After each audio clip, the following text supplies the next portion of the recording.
Part 2. Azure Moon. Blue Sea Moon. The Impregnable Fortress.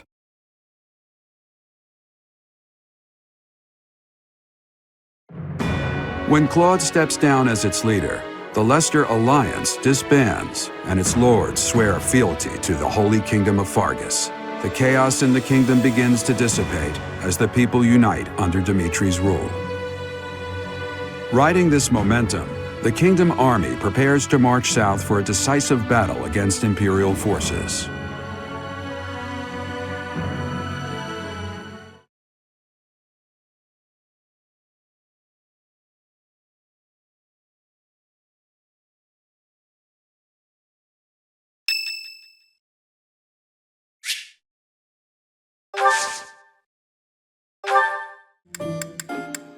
Hey, Professor. Got something interesting to share? Oh yeah, I can tell this is a good one. Come on, hand it over. Thanks.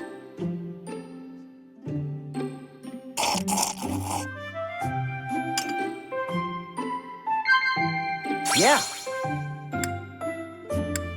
I get it now. Yeah.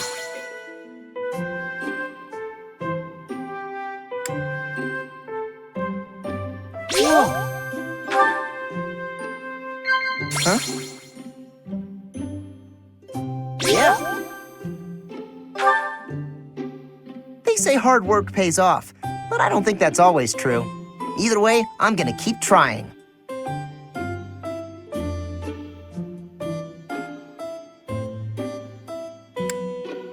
Yeah.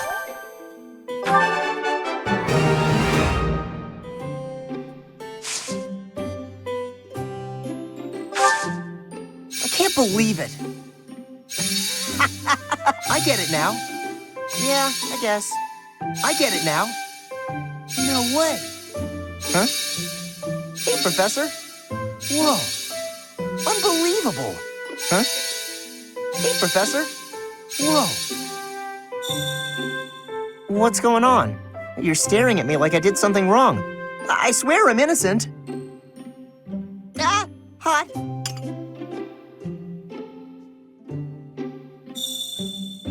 I know my arms aren't very long, but they sure are muscular. Hey, Professor. Delicious. Thanks for this, Professor. Don't you want to get some exercise, though? Come on, let's go train.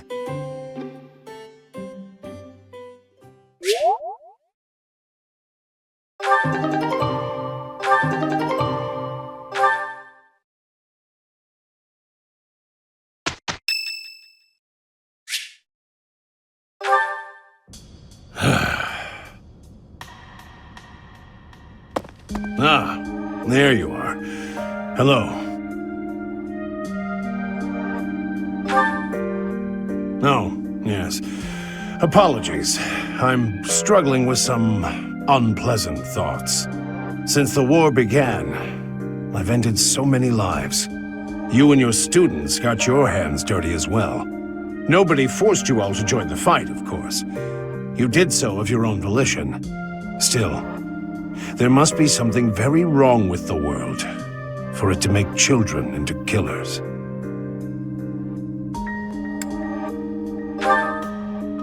That's true enough. We've all gotten older. Ah, listen to me. I'm sorry for being so glum.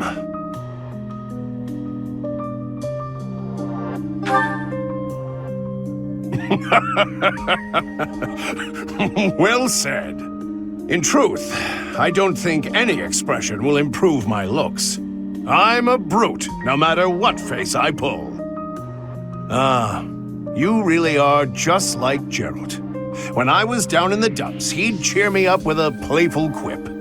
He gave me his library of jokes, but when I tell one of them, nobody laughs at the punchline. They laugh at me. You, on the other hand, well, you inherited the old man's comic talents. I'm feeling pretty perky now, all thanks to you. I can't stop this war by feeling gloomy about it. Onward, to a brighter future. To tell you the truth, that was another line I picked up from Gerald. He taught me everything about life. He was more important to me than anyone in the world. Apart from you, perhaps.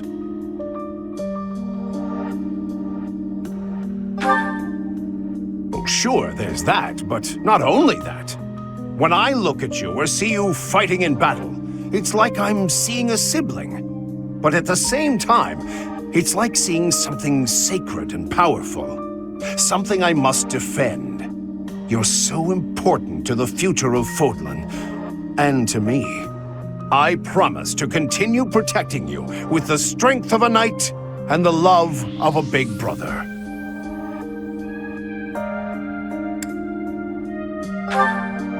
Good. In the name of Gerald, I swear to keep you safe. You're welcome to return the favor, should you feel so inclined.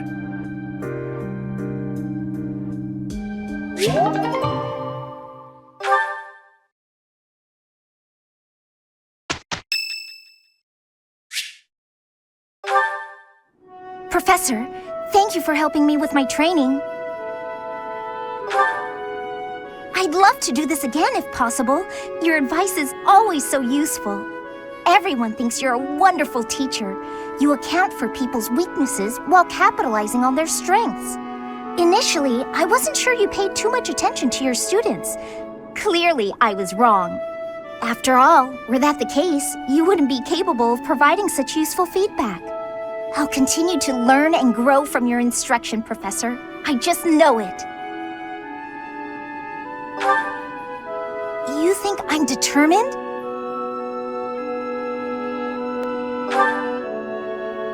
Professor, thank you. You're the only one who's ever praised me like that. I mean, people are always telling me I've got a knack for magic. If you can call the power of my crests a knack, they aren't wrong per se. Though bearing 2 crests isn't a gift I ever asked for. Anyhow, I've made a point to work harder than most and not rely too heavily on the power they bestow. So I find it frustrating that the only praise I seem to receive is directly related to that power. If you've noticed how hard I work, then, well, it makes me very happy. Well, you see, it is because I am the only child of House Ordelia. I must do all I can for my family name. I'm determined to someday be of real value to them, and that day must come soon. I can't waste any time. I don't have much of it left. Anyway, I should be going. Thank you again for your help.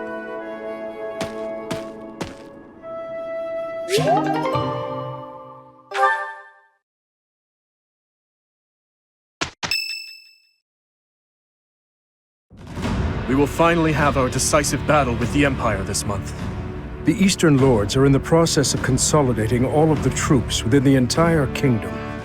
In addition, ever since Aryan Road's liberation, the Western Lords have been declaring their fealty, one after another. Affairs within the kingdom have calmed down considerably, and we even managed to win over the Alliance. Although it was a rough go at first, I'm starting to feel like we could actually win this. That's true. Thinking back on it now, we've really come a long way. We even have a lead as to where Rhea is located. It is as we predicted all along. If we are to rescue Rhea, then we must defeat the Emperor. If we're going to march from the monastery to Inbar, then we'll have to cross the Great Bridge of Myrddin again, right? Yes, I believe so. As we have gained the Alliance's support, we should not have any trouble this time. After the bridge, we can cross Gronder Field and head south. And then we'll take Mercius, the so-called Impregnable fortress that towers on the other side. Fort Mercius, I know of it. They say it rivals even Aryan Road. Count Bergles, the Empire's Minister of Military Affairs, once had troops stationed there. But according to our spies, a large-scale military force has entered the stronghold. Perhaps they are gathering soldiers from various regions to compensate for their losses.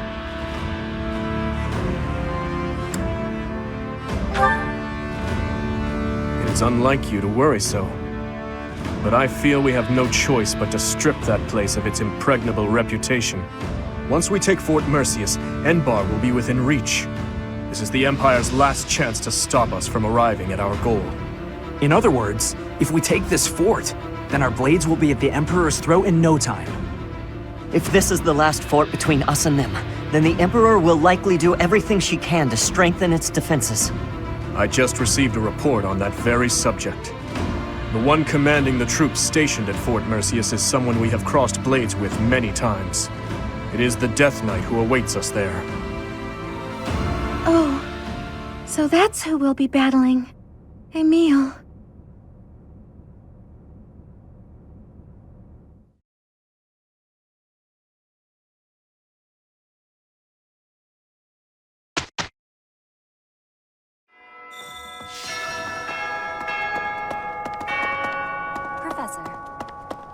I have excitement in my heart for secret tactics. I enjoy attacks that are surprising. I thought we could be using attacks like that at this fortress. But I am hearing a different thing. A brute force attack with all of our power, yes? Attacks that are surprising are also safer. Attacking from the front is dangerous. But I will give you all of my fighting spirit, Professor. Oh. Let's see. My family made it through the conflict unscathed. Thank the goddess.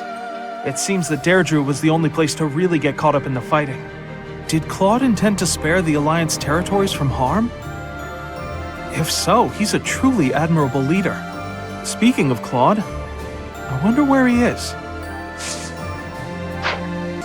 I love a good fortress. The perfect place to hide.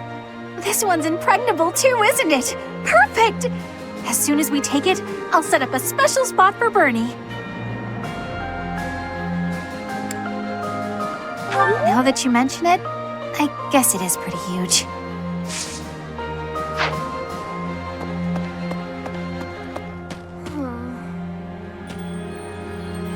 Oh, Professor! Good timing. You have to talk some sense into my father. Recently, he's been doing nothing but work himself to the bone. Even when he's taking breaks from training and errands, he's apparently listening to reports, day in and day out. He's getting on in years, you know? I just want him to take care of himself. We defeated Lord Arundel. The Emperor must have been surprised.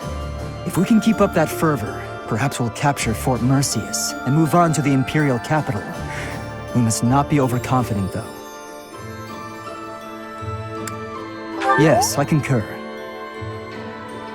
Humans and beasts are ultimately the same. When they're cornered, they lash out however they can. They fight for their lives. Who knows how the Emperor will lash out? We have to be careful. We took quite the detour. It was time-consuming, but finally, we got the information we needed. We crush the Empire, we get Lady Rhea back. 2 birds, 1 stone. First, we take Fort Merceus. I'll put my heart in it. I'll crack them like a rusty helmet. We're finally going to attack the Empire? I'm actually getting a little nervous. Please defeat the Emperor and save Lady Rhea. I'll be waiting here with all of the necessary preparations for a huge celebration. Have you considered...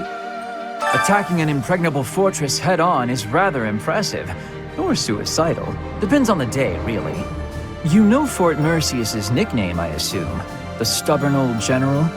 It may be stubborn, but its age means it's gotta be hiding a few weak spots. Makes sense to aim for those areas. Is it true Lady Rhea was taken to the Empire?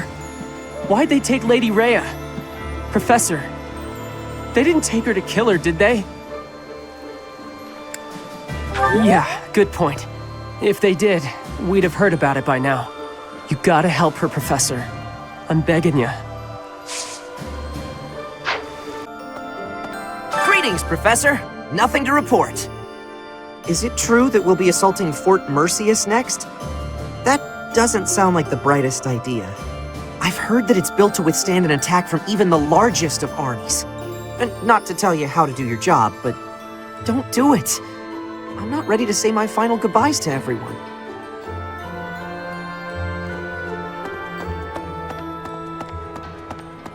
Unbelievable. The Alliance is just gone. It's hard to believe. The merchants of Deirdre all have nerves of steel. I'm sure they'll be up and running again in no time. You know, Professor, laying siege to a keep is like asking a girl out on a date. First, you get past her defenses, then you make your move.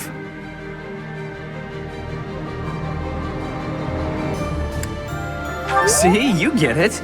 Our fearless leader, on the other hand, he's never been good with the ladies. Anyway, I figure you go after the main gate. You take that out, and I'm sure we can win. Of course, you're making the tactical calls. I'm happier to follow than to lead.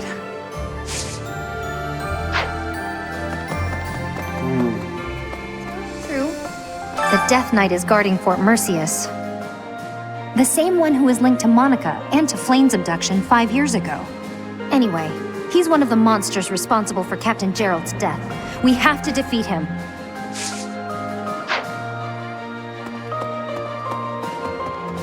That reminds me.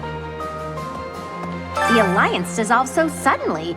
Now there's widespread pandemonium. The lords are warring, mass confusion among the citizens. Or, that's what I expected to happen. None of that seems to be taking place. They had a roundtable meeting and talked it out. Everyone's dealing very calmly with the situation.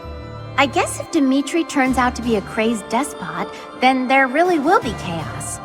But he's not gonna go crazy again. He's okay now, right?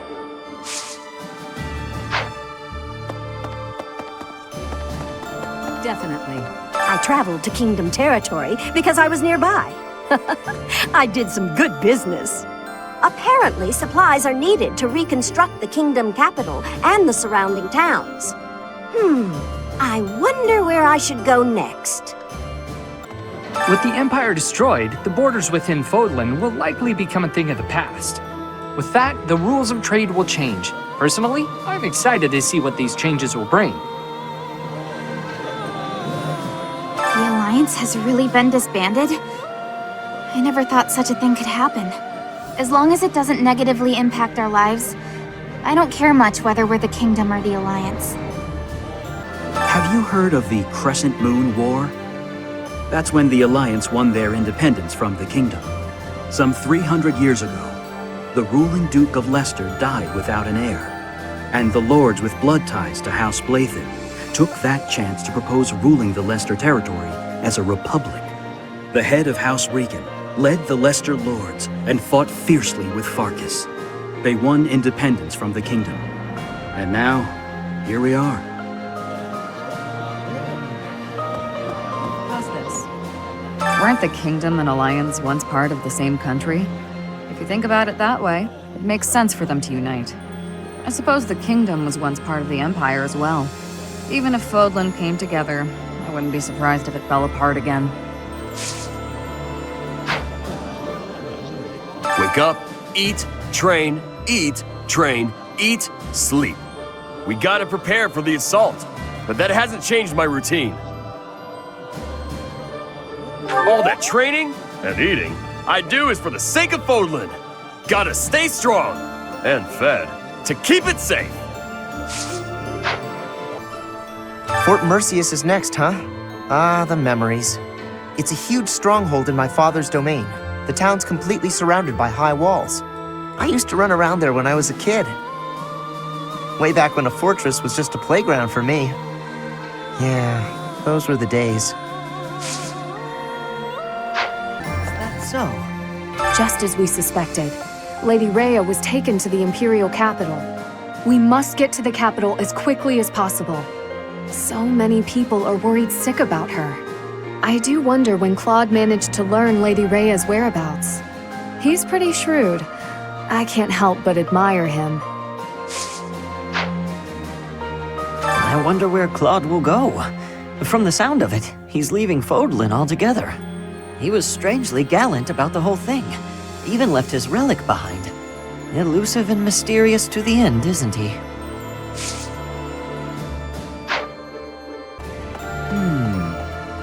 Hello. The Archbishop has been taken to the Empire, just as we thought. But why hasn't Edelgard killed her yet? If she intended to use her as a hostage, she'd have publicly announced that she was unharmed. We don't know what the Emperor's intentions are. All we can do is fight on and pray the Archbishop is okay. Doesn't matter how sturdy the keep. If the commander defending it is incompetent, we can fall as easy as anything. That's what they say, at least. I wonder if that applies to Fort Mercius. All I know is, if I was the Emperor, I'd never in a million years assign an incompetent commander to a fort as important as that one. Death Knight. Going to fight the Death Knight. To be perfectly honest, I am. I've come here after getting chased out of the Empire. There's no place for our kind there anymore. But there are still many inside Empire territory who haven't abandoned their faith in the Church of Seiros. I pray that one day we'll get the chance to rebuild the church within the Empire.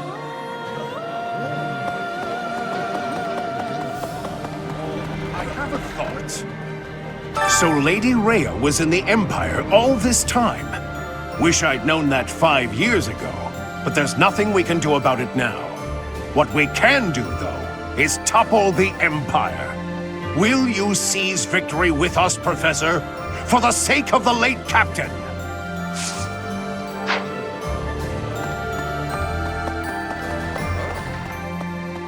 The majority is with us.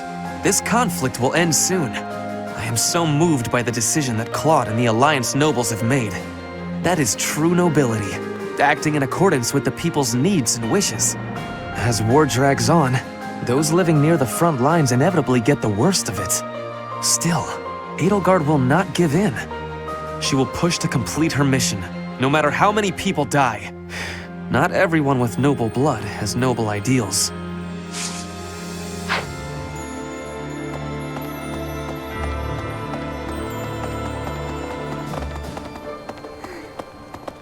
Now that the Alliance has been dissolved, what will become of the nobility?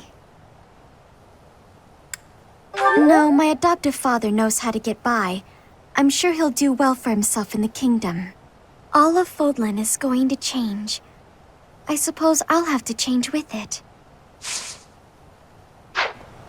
Perhaps. Something about Lord Arundel rubbed me the wrong way. There was something off about him. Not that I've ever heard anything good about him. Have you ever heard of the Hurin family? Correct. Their lands are due south of the Ordelia territory. Since Edelgard's rule, Lord Arundel had been governing the territory. It seems like his reign was particularly cruel. The people there suffered greatly under him. He seemed to be a good and just person at one point. It simply doesn't make sense. So, we're finally invading Empire territory, huh? There's not much we can do right now, except pray for deliverance. I truly believe that we have it in us to succeed. Professor!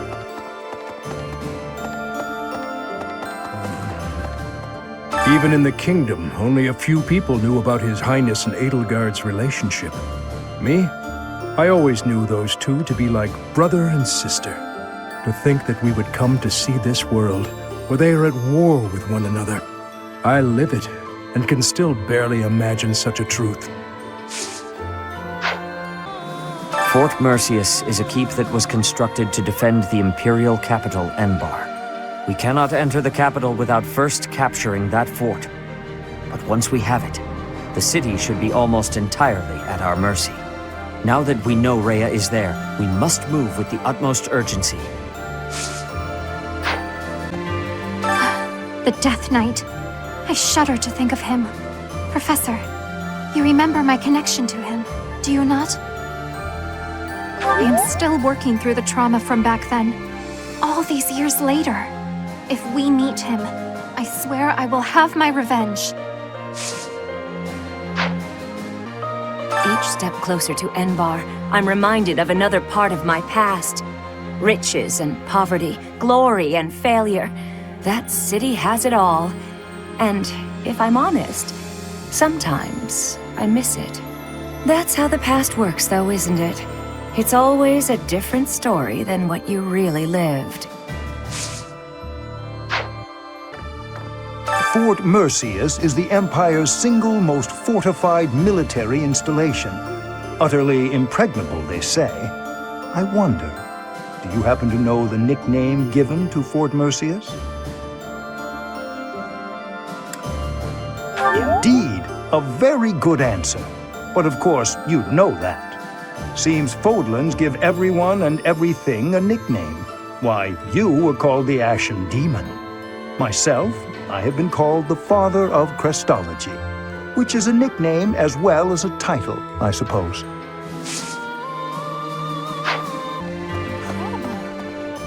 The Leicester Alliance is no more. 300 years of history, gone and done. They write operas about events like this, you know? I'm sure they'll have a talented and beautiful songstress playing you. And with Dimitri at your side, well, they'll probably contrive some kind of romance to keep things interesting.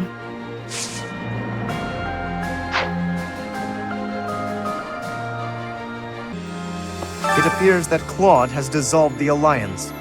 He's thrown away the pride of all the Leicester lords who have walked the path of independence from Faerghus for generations. I said from the start that he was not suitable to lead.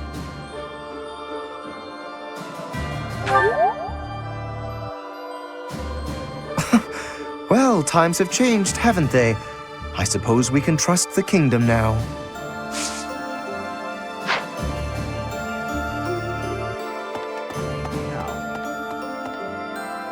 Claude has stepped down from leadership, and Leicester is now a vassal state of Faerghus. The lords of the Western Kingdom are beginning to declare fealty to us in greater numbers also. The Empire is our only remaining enemy.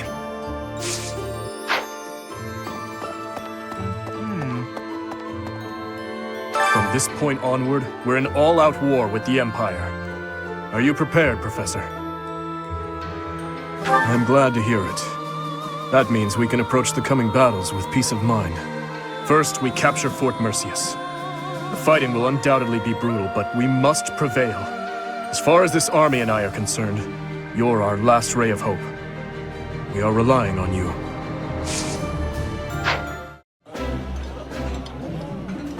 Yummy! Who made this? I'll have to give my compliments to the chef.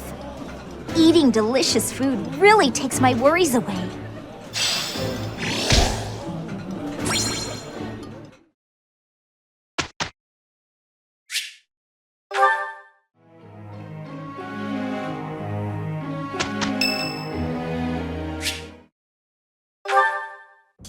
Dear Goddess, I ask for guidance.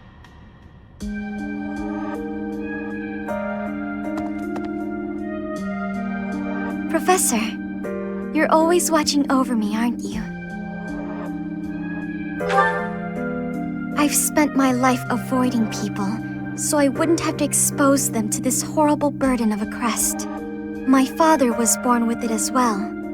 He's the one who told me to avoid others as much as possible. He said it would be the cause of great unhappiness to both myself and everyone around me. After some time, I was only truly comfortable opening up to animals and the goddess.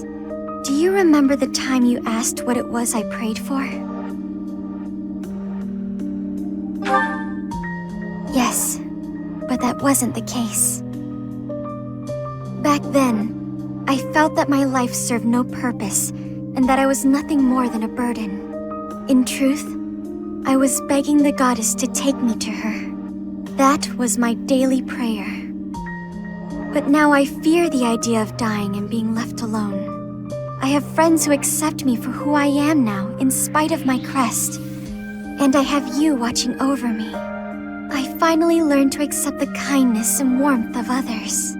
It's because of you, Professor. Because of you, I've decided to live. I'm sorry to have worried you, but I'm all right now.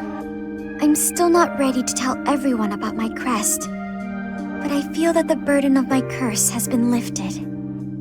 Even if I'm separated from you or any of my friends, the memories I've made here will give me the strength to continue on.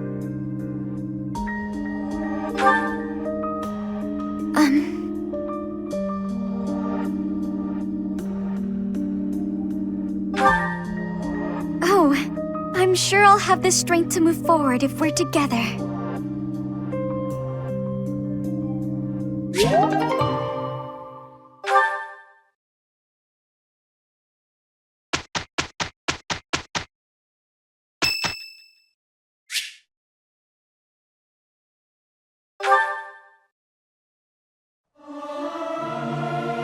Learning these things gives me great difficulty. Who knew I'd have an opportunity to show off my singing voice?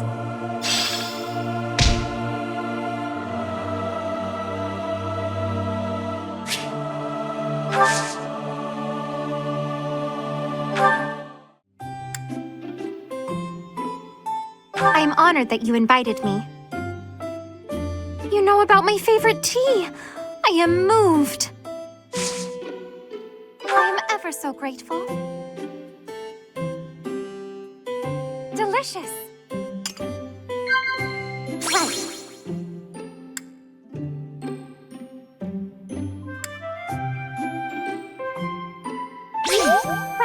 Right. Huh? Delicious.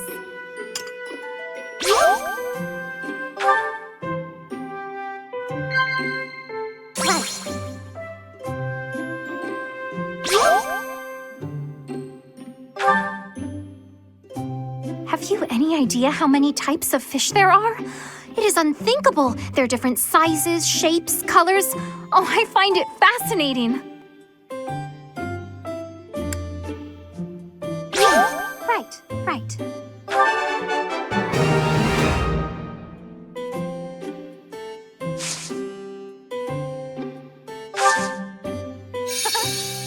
Huh? Oh. Right. Have some, Professor. Right. Oh. Oh. You look odd today. Are you feeling all right?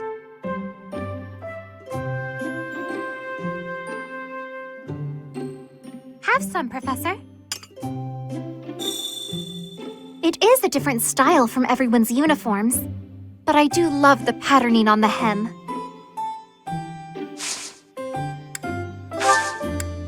That tea was very delicious. Please take care, Professor.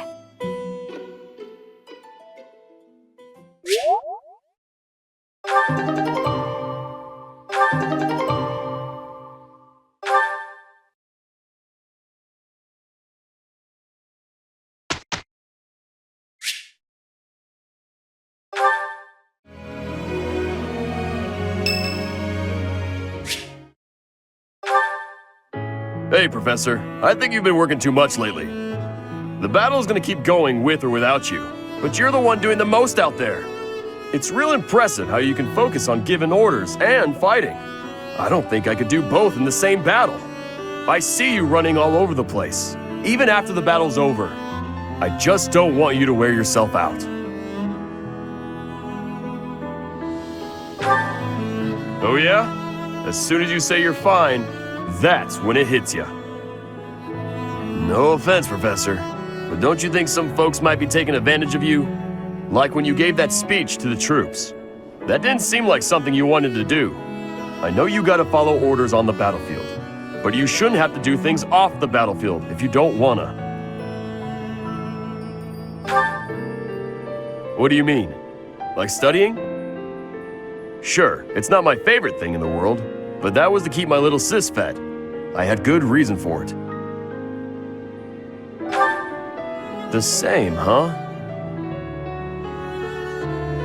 I think I get what you mean. You do things you don't want to do for the sake of everyone else. That's real noble of you, Professor. I guess I can't get in your way if you're doing it for the right reasons. Okay then. I'm gonna keep trying to do my best. But now, I'm gonna do it for you. My little sis is important to me. But you're real important too. I always work hard for the people who matter to me. And having more of them in my life just means I gotta work even harder. What do you think?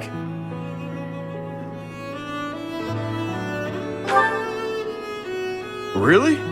I wasn't expecting you to say that. You're gonna make me blush. We gotta keep working hard together then. At least until this war's over. I'll work to make sure you don't collapse from exhaustion. You got nothing to worry about, Professor. I've been training non-stop. I got your back, no matter what.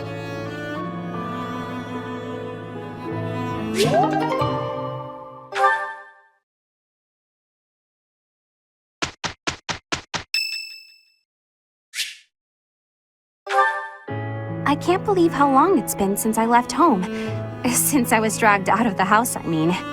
5 whole years. It's weird to think about. At first, I remember I was desperate to go back, but now it's the opposite. I have friends here, and I have you. The monastery's become a second home to me. Back then, I never would have dreamed a day like this would come. It's all thanks to you. You've given me a second chance at life. If not for you, I never would have gotten used to leaving my room, let alone the monastery. Maybe the battlefield's just dulled my senses. I'm much better with strangers and new places now, though. I don't panic nearly as much as before.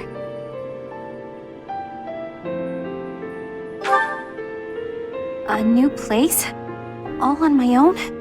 That sounds like a tough assignment. Where did this come from all of a sudden? Hey, hold on. You're teasing me, aren't you? Please don't joke around like that anymore. It's torture for me. You're still not taking me seriously. I mean it. Promise me you won't do that again. Friends respect each other's feelings, don't they? Good. I'll hold you to that. You're absolutely not allowed to send me out anywhere on my own. Got it? You would need to come with me. If you're with me, I can go anywhere in the world.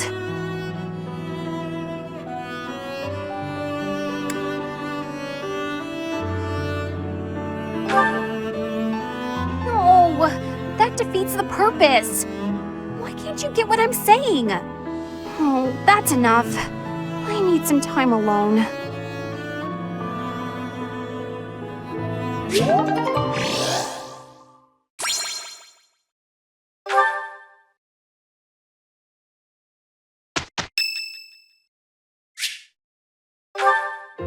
Well met, Professor. I trust that you have not had any complaints about me lately.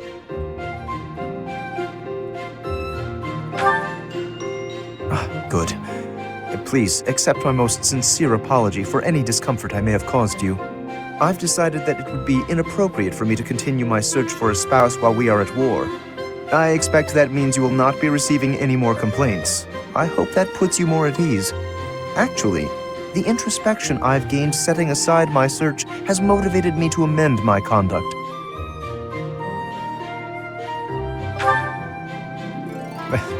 Not the phrasing I'd choose, but you're not wrong. Selfishly pursuing my own desires caused me to behave inconsiderately. For instance, it was arrogant and rude to invite ladies to dine with me purely to evaluate them. Our experiences in battle have also given me cause to doubt certain preconceptions I once held. Previously, I had considered it a requirement for my future spouse to come from a noble line. I once thought that commoners lacked the power to influence the wider world, as history might suggest. To find a commoner who made a real impact, one has to look all the way back to Nemesis. That was my belief at any rate. But I realized that I've actually had an influential commoner right in front of me all along. Don't you see? I'm referring to you. You may wield the power of a crest, but you are so much more than just that. You have managed to charm everyone around you, to compel them to trust and follow you. Though you may not realize it, That is no mean feat. It is altering the course of history in Fodlan. Your example puts my prior beliefs to shame.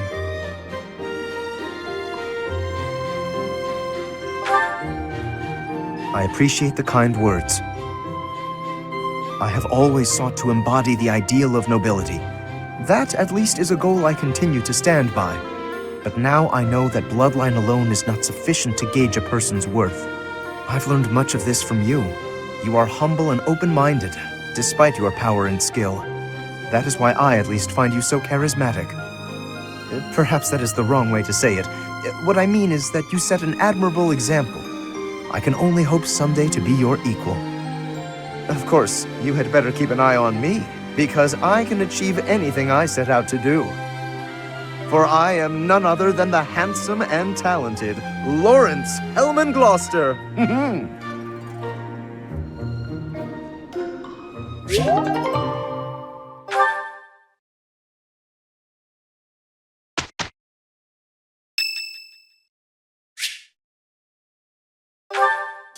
Hey, Professor. Can we talk? I feel terrible about the last time we spoke. I was trying to apologize and just ended up losing my temper again. I'm really sorry. I figured you'd say that, but I still feel like an idiot. Somehow, I just have a hard time keeping my feelings in check around you. And I think if I don't just tell you what I'm thinking, we'll never be able to have a normal conversation. So, let me clear the air. I want us to, engage.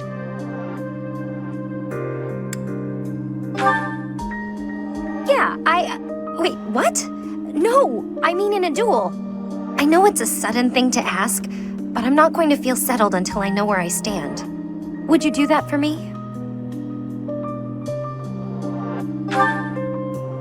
Good. Don't hold back, okay?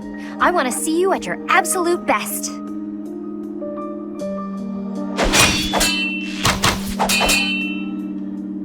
Phew. You got me. I'm completely outmatched.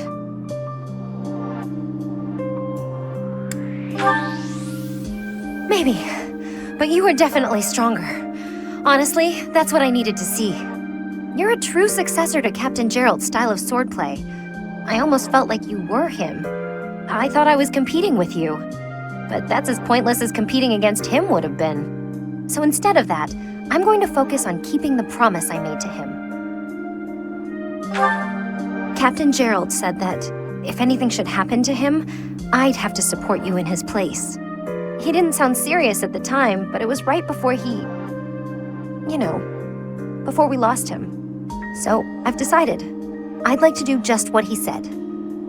I know I'm not as strong as I need to be, but I swear to you, I'll train until I am. What do you say? Can I call you my employer? Yes, it's official. I'll protect you no matter what.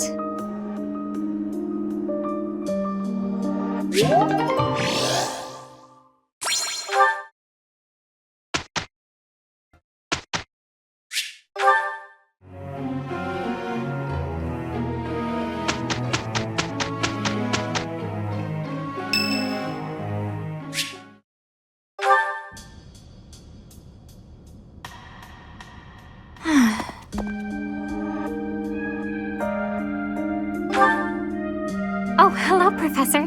How nice to see you. You caught me off guard. I was actually just thinking about you. Just a moment ago? Well, I am afraid I just do not understand you. When we first met, I sensed something different about you, something mysterious. And now I am convinced your existence itself is very special. Thinking on it, I know it to be true.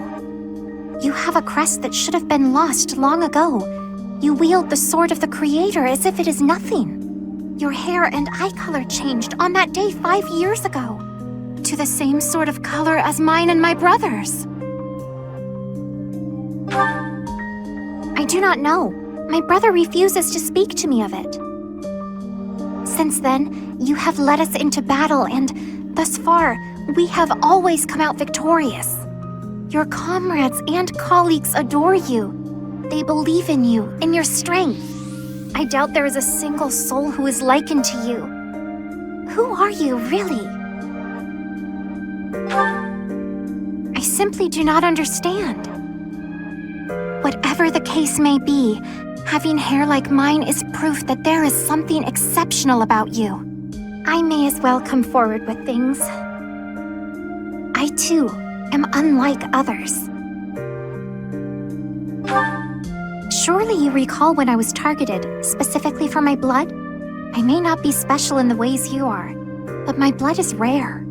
It seems the two of us share a special differentness. I also believe that we are bound together in some way. Of this I am certain. Therefore, I intend to stay by your side and watch over you. Your existence must be preserved at all cost. Certainly those are the words of a hero. Let us unite our powers. Together, we are unstoppable.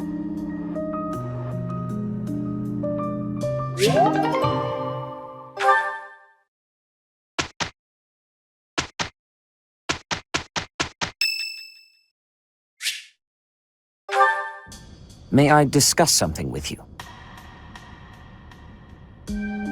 I promised to help you find the truth of who you are, but I'm afraid it's not that simple. There are some details I have kept concealed. 5 years ago, before she vanished, I asked Rhea some pointed questions. I learned that she knows everything about you. No, that is understating it. Rhea is responsible for your existence. I could explain to you here and now what fragments of knowledge I was able to pry from Rhea. I fear, however, that a partial understanding might do you more harm than good. Once we save Rhea, you will know the whole of it.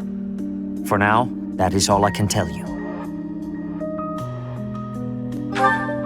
If you are still uncertain about your feelings, then permit me to add one more thing. You, Rhea, and I, we are like family. Because of those deep ties, you can be certain that I will never abandon or betray you. On the contrary, I greatly wish to see what your future holds. I am, and will always be, your ally. You are not wrong. History is full of examples. I don't believe that will be the case here, but I suppose all I can do is ask for your trust. The truth is, you have become indispensable to me. And that is true quite independently of whether I see eye to eye with Rhea, or even whether we are friends. After this war is over, where I go and what I do will depend wholly on you. I am still trying to figure that out myself. Perhaps it is just that I find you so fascinating that I cannot bring myself to leave your side. I dislike a one-sided conversation, but in this case, I am afraid I had no choice. Our future is yours to determine.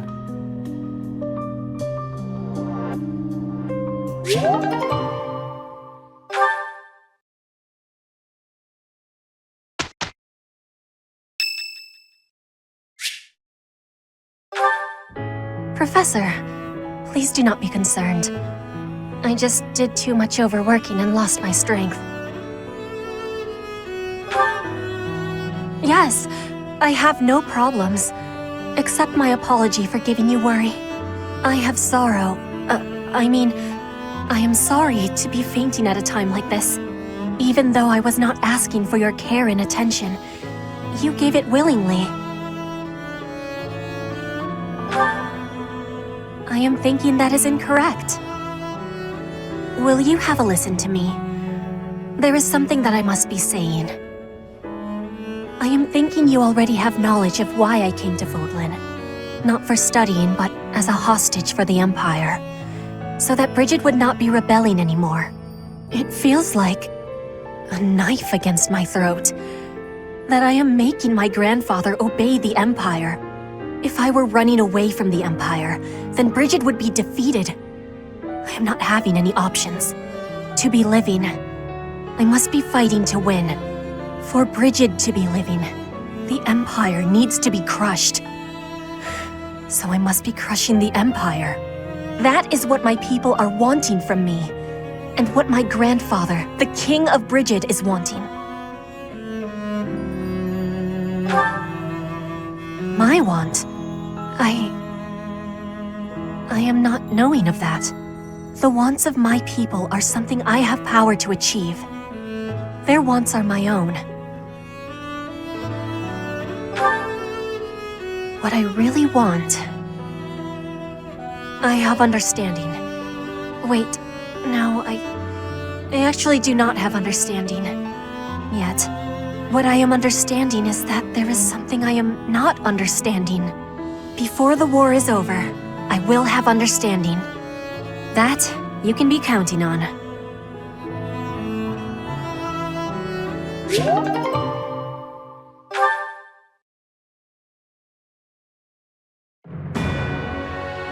The Kingdom Army crosses the Great Bridge of Myrddin a second time, moving south through Gronder Field. However, in order to reach Enbar, they must first seize the impregnable Fort Mercius.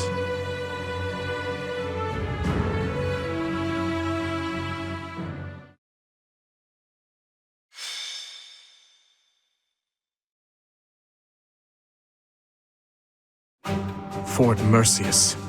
Said to rival Arianrode, the Silver Maiden. Perhaps a head-on siege was a foolish plan after all. No, you're right that it's the only way. I don't think the Death Knight would have fallen for any tricks. Even if they are denied supplies, they could hold a fortress like this for months. And we cannot discount the possibility that they will receive more reinforcements if our siege is delayed. Yes, my thoughts exactly. And we have no option but to do the best we can. Say, Professor, in the past, it seemed like the Death Knight took some strange satisfaction from his fights with you. He's an unpredictable opponent, a dangerous one. Please proceed with caution. I have not come this far just to lose you here. I'm serious. Do not be reckless out there. Mercedes.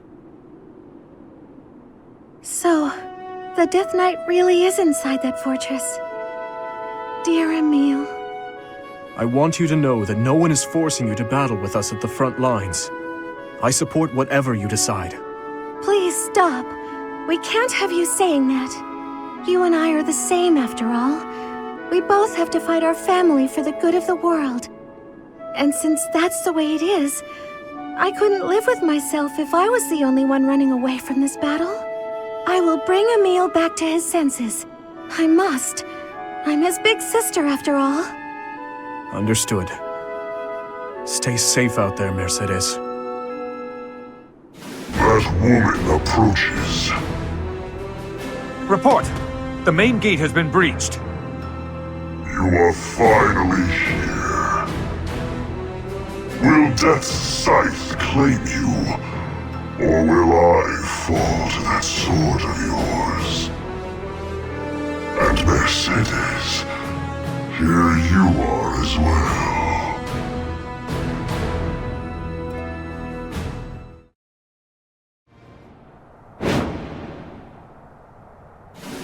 They broke through the main gate.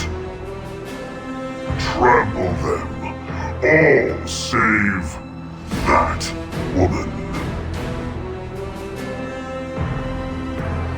Even though we smashed the main gate, Fort Mercius is still an ironclad fortress.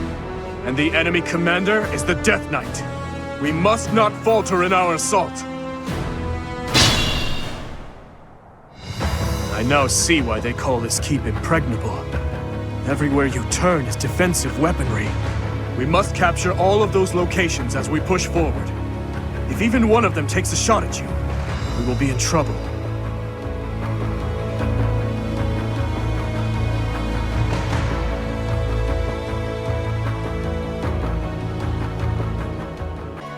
Fools!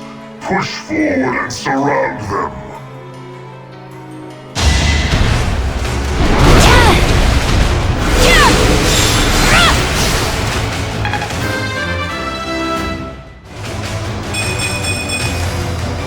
stronger than before.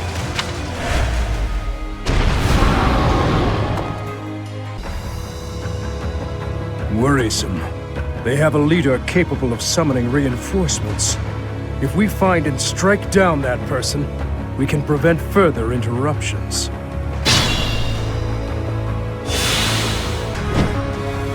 Don't bother haunting me. There will be no further reinforcements from this side. However, the other side is still in action. If they call in more reinforcements, we'll be in great danger. We must take down the other commander as well. And fast! You haven't earned my pity. Good. Now we should not have to worry about any more reinforcements crashing the party. I came here to get you. Let's return together, Emil. Leave. The place of your death is not here.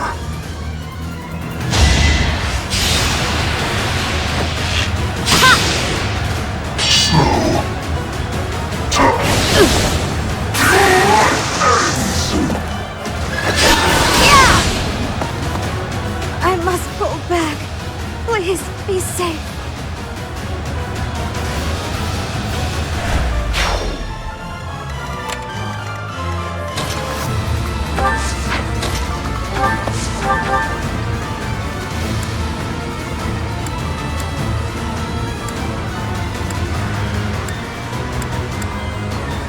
So it's you, Death Knight.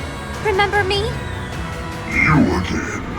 Here to lose more blood? Never! You will not lay a hand on me ever again!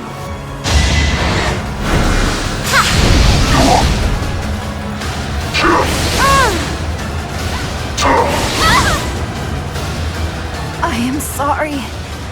I must retreat.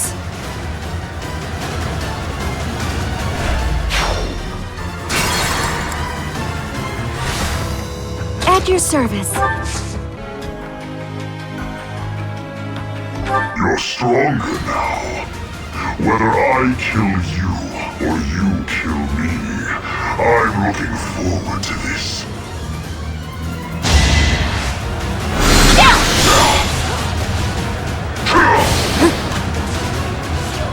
It's over.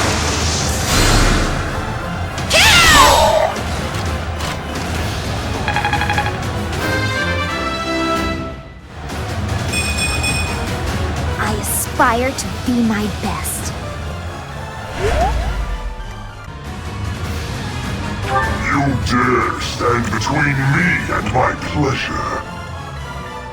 Yes, I dare stand against you, Death Knight. Death is all that remains.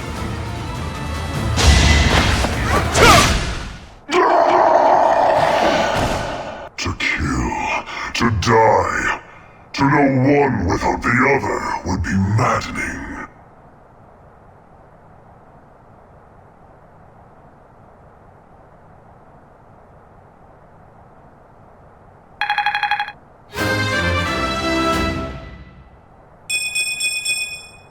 Ah, still had room to grow. The enemy general has been vanquished. Everyone, move to gain control of the keep. Victory is ours. Raise the banner of the knights. May it soar proudly over the Impregnable fortress. Oh, I have to meet Emil.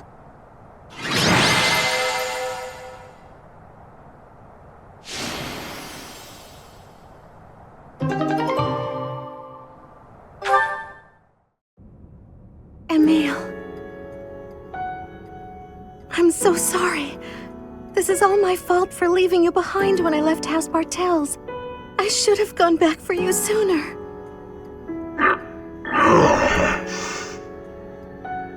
I'm sorry for not being a better sister to you. Mercedes. Please forgive me, Emil. Mercy, we need to go. Now. Goodbye. Your Highness, our capture of the fortress is complete. Now the path to the Imperial capital is finally open to us. Once we have finished cleaning up after the battle, let's have another meeting to discuss our next move.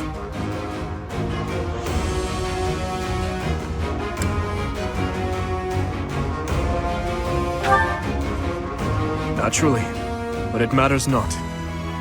Consider this. Once this war is over, the mountain of official business on my plate will be even taller. If I can't handle at least this much, how will I... Pardon the interruption. We've just received a letter from Margrave Gautier. Very well. I will read it at once. I see. It seems the conflict within Faerghus has at last come to an end. Yes, Your Highness. Margrave and the other Eastern Lords are at the center of it, and are gathering the Kingdom's military forces even now. They intend to join with the Alliance army, and send troops and supplies to the monastery. What do you know? My old man is really pulling his weight. Did he seem well? Yes, as well as can be expected. He has taken it upon himself to bring order back to our troubled territory, while His Highness is away. I am truly in the Margrave's debt. I will be sure to thank him properly at first opportunity. Thank you for the information. Now tell me, did it seem to you that my presence was needed back at the monastery? Well, I do have a verbal message from the Margrave on the subject. A verbal message? How strange. The other day, he arrested one of Viscount Kleiman's men. And, well, the prisoner has claimed involvement in the tragedy of Dusker. He has implicated his lord as well. Go on. I was told they would be transporting this man to the monastery, along with the troops and supplies. The Margrave said that regardless of the credibility of the man's testimony, how he should be dealt with was your decision alone, Your Highness. Very well. All that considered, I will return to the monastery at once. Will you come with me, Professor? Thank you.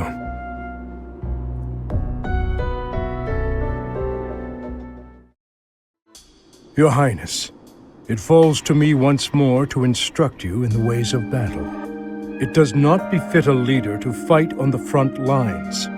I would ask that you refrain from such conduct in the future. I've not had to weather your lectures in many a year, and here I thought you were avoiding me. That is a separate matter.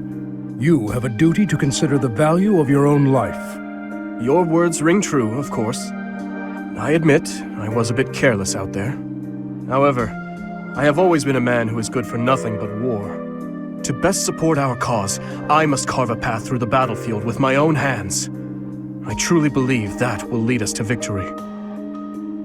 Why the dark expression, Gustav? Do my words trouble you so? You remind me of your father.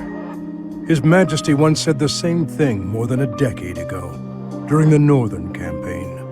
In you, I see his manner and I hear his words. You grow more like him with each day's passing. And in you, I am reminded of my failure and my duty to him. I do not wish to speak of that matter. As I said before, I feel no resentment toward you. Even so, you have changed since that fateful day, Your Highness. Perhaps too much. I worry that in your pain, you have locked away your true feelings. Your passion is dulled, and your vigor faded. You want to hear my true feelings, Gustav? Then let me ask you this. Why did you save my life that day? Why did you not allow me to die along with the others? If you truly wish to atone for your sins, then take my life, here and now! You would ask me to perform the unthinkable. You are the future of Faerghus. Your kingdom needs you alive. That I was able to save you is my only sense of salvation. Your Highness, I repeat myself. Consider the value of your own life. If you continue risking all, be it on the battlefield or by issuing mad orders such as this, I will be forced to save you from yourself. I see. So, you will continue to protect and serve me, will you? In that case, when I assume the throne, I will order you to work for me in the kingdom. Your Highness, no, please. My father would be happy to see such a day. Perhaps I will ask you to instruct me further in the ways of battle, when that time comes. If I wish to atone for my sins, I must take your life? Deception has never been your strong suit, Dimitri. Or do you think I cannot see? You must know I would take my own life before I let anyone harm you.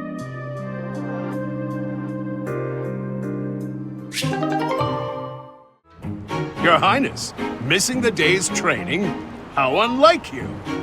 I had intended to train, but this rain is unrelenting.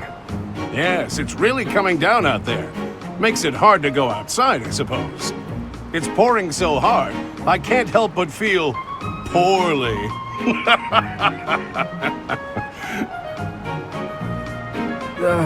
Yes, quite. Sorry, that one was pretty bad. I think this weather is putting a damper on my sense of humor. At any rate, did you need me for something? Ah, yes. You seem to have the time to spare, so would you help me organize our stock of weapons? You must know a thing or two about weapons, and I bet you're no slouch at physical labor. Of course, I'd be happy to help. I was just hoping for a useful way to pass the time until the rain lets up. I appreciate it. I don't know how I do it all on my own. You know, it's great that you're willing to help with this kind of thing. Some nobles are so self-important. You're a real go-getter, Your Highness. Or should I say, your spryness?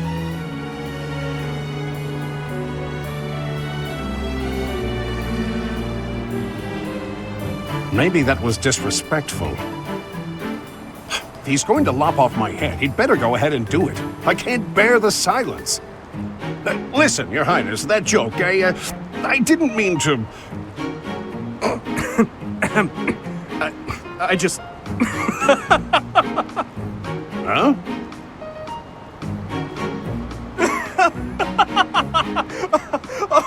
oh my... I'm sorry, Eloise. Wait, you mean you actually found it funny? Oh goodness, not at all. I see. But when a joke is unfunny to a certain degree, it somehow comes full circle into hilarity. That's not exactly what I was going for. Still, I don't think I've ever seen you laugh so loudly. It's true. Laughter is not one of my strong suits. I actually can't recall the last time I laughed like that. Eloise, perhaps you should focus your efforts on honing this comedic talent of yours. This talent? Is that your way of saying I'm no good at telling jokes? My apologies. I should refrain from commenting on the quality of your jokes. What's important is that they bring joy, right? That does it. Next time I make you laugh, I'm gonna make you admit it was a good quality joke. Now, if you'll excuse me, I'm going to cook up some top-notch rib ticklers. Alois, what about organizing the weapons? Oh, he's gone, isn't he?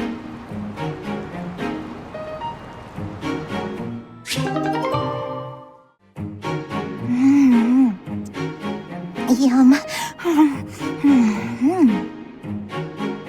Ah, so delicious. I'm so content in this moment.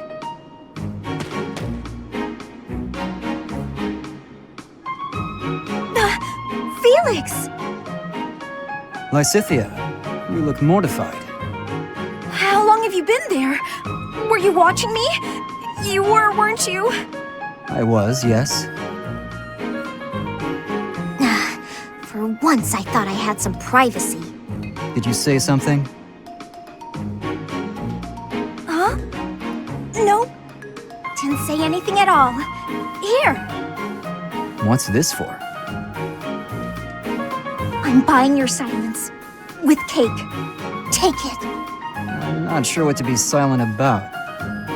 If people knew I was shoveling cake into my face by the fistful, they'd think me nothing more than a child. Adults eat cake. You'll never understand. Just take this, will you? No, I don't like sweets. Does your refusal mean you'll be telling everyone about my cake-shoveling ways? I just don't like sweets, that's all. Nonsense. Nobody can resist something so delicious. Look, I'm giving you this cake whether you like it or not.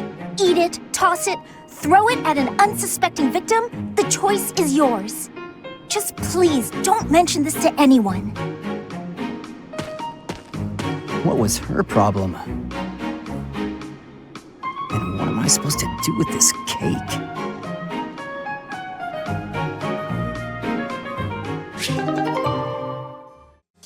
Hello, Felix. Training alone again, I see. Spying on me again, I see. It is not my intention to spy. I am merely concerned about you. I do not think you have been keeping your friends at a distance because you dislike them personally. Rather, I think what bothers you is their concept of proper knighthood. Is that not so?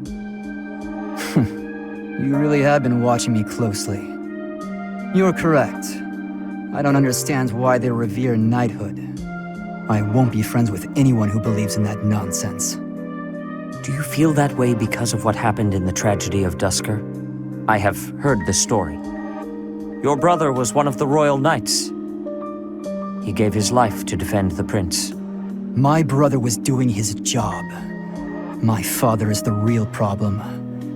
When my brother's armor was brought back to the castle, do you know what he said? He died like a true knight. Chivalry begets the worship and glorification of death. Am I alone in finding that grotesque? I suppose you'll excommunicate me for blaspheming like this. Not at all.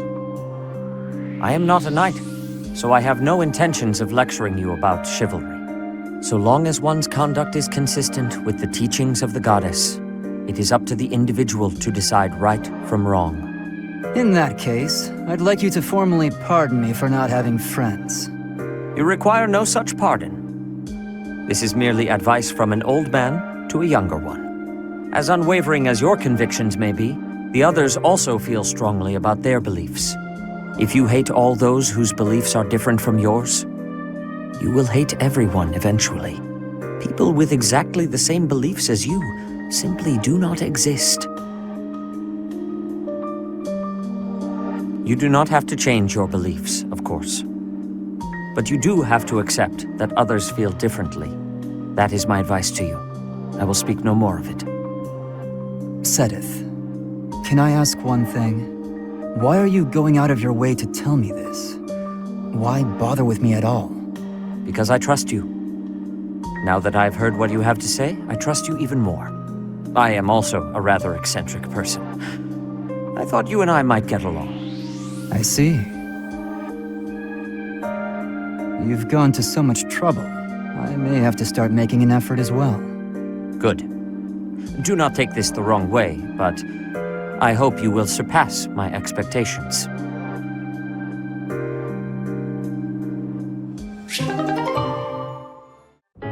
Ingrid? What's the matter, Annette? You look upset. I'm just so sorry. I had no idea. I'm not sure I follow. Take a breath. What's going on? Well, I was really curious about why you're not interested in things like makeup. So I asked some of our friends about it, and... Oh, I see.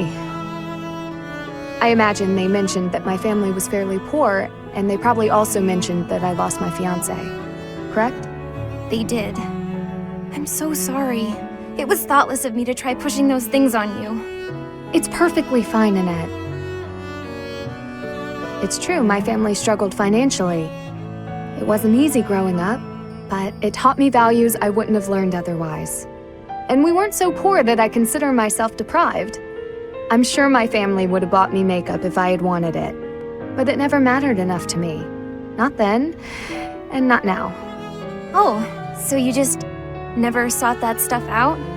Never. While I acknowledge it can be fun, fussing over my outward appearance isn't an instinct of mine. When I was younger, I'd usually be found covered in dirt, bugs in my hair, and a big smile on my face. Things haven't changed too much since.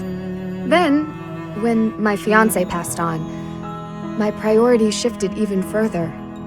It reminded me of what's most important in life. Beyond that, It's hard to think of myself changing without him around to see it, even if it's something trivial like how I present myself. But talking to you has helped me realize it's okay to loosen up and enjoy those things if I want. So, thank you. Me? Oh, I didn't do anything at all. Except pester. More importantly, do you notice anything different about me today? Yes. It's very subtle, but I could tell right away that you were using that makeup I gave you. You could? Oh, that makes me happy. I was trying to apply it just how you showed me. You did great, and it really suits you. I think there's a lot I can learn from you, Annette. You've helped me embrace a lighter side of life I quite like. It's my pleasure. Ooh, this is so great. Want to go shopping to celebrate? Shopping? But what would we buy? That sounds so overwhelming. There's a dress I've been eyeing for a while now. I'm certain it will complement your pretty eyes. Just leave it to me, Ingrid. I'll make you the most fabulous knight this world has ever seen. Well, that does sound fun. I look forward to it. Ah, found you! Hello, Lysithia. Hilda? What's that box you're holding? It's making me nervous for some reason. Your big sister Hilda's here, and she's going to make you look all grown up. I don't recall ever asking you to. That's right. I knew exactly what you needed. You didn't have to ask. Now take a seat. With makeup, you can't just pick your favorite colors. You must choose colors that suit you and the occasion. If you'll be up close and personal, if you're going to a ball, for example, you want to keep it subtle. On the other hand, if you're going to be on stage, the colors should be overt. I've never used makeup before. It sounds complicated. Let's put up your hair to show off your neck, but we'll leave a few strands hanging to make you look more vulnerable. Why would I want to appear vulnerable? I don't want to be attacked. This is for wooing, not warring. When you're older, you might understand the importance of looking a little vulnerable. You're treating me like a child. But I guess it's mostly harmless. Now, when you're standing, put your non-dominant foot a step back. It looks more elegant. When sitting, don't lean back, but don't slouch either. And ensure at all times you are gracefully extending your fingers. Gracefully extending? Suddenly standing and sitting are an exhausting activity. Hilda, that's enough. This is wearing me out. I knew you had potential. You'll go far, my darling. A couple of years to develop your charms, and no girl will outmatch you. I'm not sure I'm cut out for this type of thing. Oh, believe me, you are. With a little help from me, you'll have men falling at your feet. No thanks. You're more suited to such things. I'll leave it to you. I haven't the time or the energy to fuss over how I'm perceived. Even with my best efforts, I'll never be as good at this as you are. Still, this was rather fun. Thank you, Hilda. She really is brimming with untapped potential. When she smiles like that, wow, even my heart skips a beat.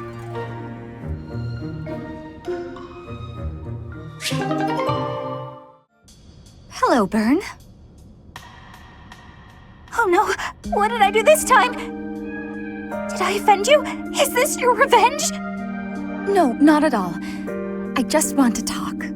If you promise not to resort to violence, I'll do whatever you want. Bern, I've just been worried about you, that's all. When I said I was your friend, you ran away, saying something about your father. Remember? Vaguely? I know you've lived through some bad times. If you could tell me about it, maybe I could help? Oh, I don't know. Please. Your father's not here now. Whatever it is, you're safe to tell me. All right. My parents told me never to befriend a commoner. They said commoners are scum, and that they'd crush any that tried to come near me. Hang on, scum? They called me... commoners. They called us scum? Yeah, but once, a long time ago, I did secretly make friends with one. A boy. When my father found out about him, he disappeared the very next day. I heard he was found beaten half to death. I never saw him again. Since then, I've been terrified of making friends with anyone, commoners especially. I never knew that kind of thing really happened. You hear stories, sure, but... Oh, Byrne, I'm so sorry. I'm proud to be your commoner friend. Dorothea! Hey now, relax. There's nothing to bawl about. If your dad tried to beat me up, I'd return the favor and then some. Return the favor? When I was in the opera, you better believe I had run-ins with the most wicked, terrible men. I survived kidnappings, attempted murders, all kinds of stuff. But you know what? I broke those guys' arms. Snap! It was a thank you for all the trouble they went through trying to hurt me. You're incredible, Dorothea! So, now that you know I can defend myself, can we be friends, Byrne? All right. Yeah. Yeah.